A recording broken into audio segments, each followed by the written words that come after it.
Hello दोस्तों, मैं हूं दिनेश के वोरा। आप सबका स्वागत है न्यूमरोलॉजिकल एनालिसिस के अंदर। भारत का कर्ज़ा जो बढ़ता जा रहा है उसकी वजह से सिचुएशन काफ़ी ही ख़राब हो गई है। हालांकि सरकार कोशिश कर रही है कि पेट्रोल, डीज़ल और एलपीजी के दाम बढ़ाकर उसकी रिकवरी करे। आज टोटल बजट में आज कंडीशन ये हो गई है कि हमारा बजट जो है 2019 के बजट से कम हो गया है टैक्सेशन में, और उसका 45.2% जो है, जो भी हमारा टैक्स आएगा वो रीपेमेंट में जा रहा है ब्याज के अंदर, जो हमने लोन लिए हुए हैं। अगले साल ये शायद 50% के आसपास हो जाएगा, ऐसा अनुमान लगाया जा रहा है।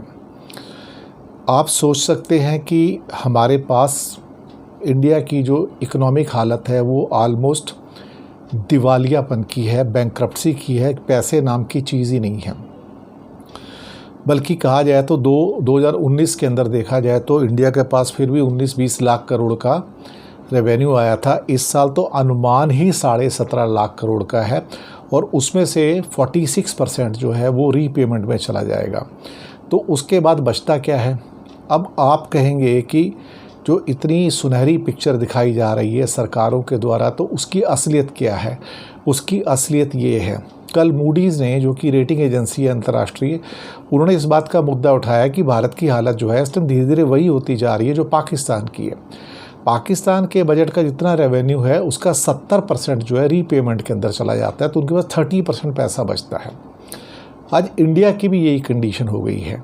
हम ऑलमोस्ट 50% को टच करने जा रहे हैं, लेकिन हमारी जो सरकार है वो अपनी चीज़ें टॉम कर रही है और ये बता रही है कि हमने पता नहीं कितने चमत्कार कर दिए हैं। सरकार एक वाइट पेपर ला के लोगों को बता नहीं रही है।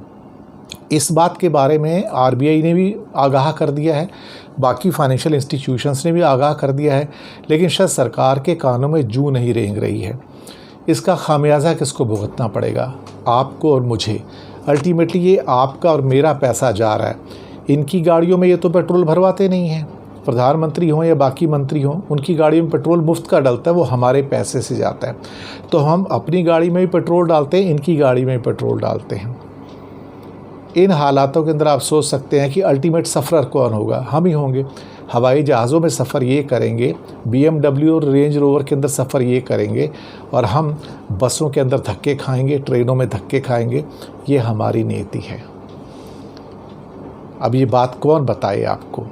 लेकिन लोग हैं समझने को तैयार नहीं हैं, और भक्त लोग तो यहाँ तक कहते हैं कि 200 रुपये पेट्रोल हो जाए तो हम देने को तैयार हैं। तो भाई साहब, भक्त लोगों जाके सरकार को दान कर दीजिए पैसे, अगर इतना ही आपको गुमान है। हम तो 100 भी नहीं दे सकते, हमारी औकात ही नहीं है। हमने तो भरवाना भी आधा कर दिया महीने के अंदर, हालत ही हो गई है। क्या कहा जा सकता है? यही हिंदुस्तान की हकीकत है, जहाँ सरकारें बताती नहीं कि हम कोलैप्स हो चुके हैं। शुक्रिया आपका हमारे साथ बने रहने के लिए।